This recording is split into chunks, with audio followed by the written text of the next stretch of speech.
ಚಿಕ್ಕಮಗಳೂರಿನಲ್ಲೂ ಮಳೆ ಆರ್ಭಟ ಜೋರಾಗಿದೆ. ಇಂದು ಬೆಳಗ್ಗೆಯಿಂದಲೇ ಮಳೆಯಾಗ್ತಾ ಇದೆ. ಜಿಲ್ಲೆಯಾದ್ಯಂತ ಜನಜೀವನ ಅಸ್ತವ್ಯಸ್ತವಾಗಿದೆ ಎನ್ನುವಂತಹ ಮಾಹಿತಿ ಲಭ್ಯವಾಗ್ತಾ ಇದೆ. ಒಟ್ಟಾರೆ ಕರಾವಳಿ ಭಾಗದಲ್ಲಿ ಸಾಕಷ್ಟು ಮಳೆಯಾಗ್ತಾ ಇರುವಂತದ್ದು. ಚಿಕ್ಕಮಗಳೂರಿನಲ್ಲೂ ಕೂಡ ಮಳೆಯ ಆರ್ಭಟ ಜೋರಾಗಿದೆ. ಮಳೆರಾಯ ಈಗಾಗಲೇ ಅಬ್ಬರಿಸೋದಕ್ಕೆ ಶುರು ಮಾಡಿದ್ದಾನೆ.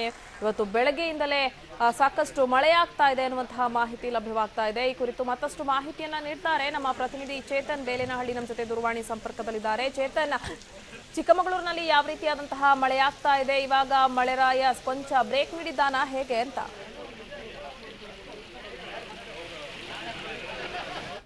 ನಿನ್ನೆ ರಾತ್ರಿಯಿಂದ ಧಾರಾಕಾರ ಮಳೆ ಆಗ್ತಾ ಇರ್ತಕ್ಕಂಥದ್ದು.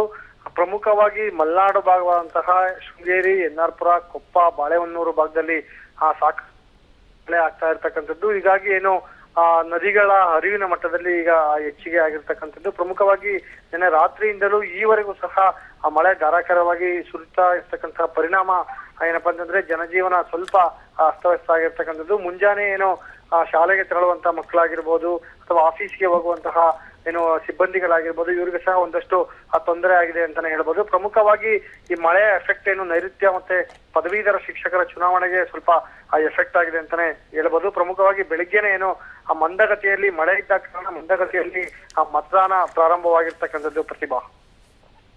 ಓಕೆ ಚೇತನ್, ಧನ್ಯವಾದ ನಿಮ್ಮೆಲ್ಲ ಡೀಟೇಲ್ಸ್ಗಾಗಿ.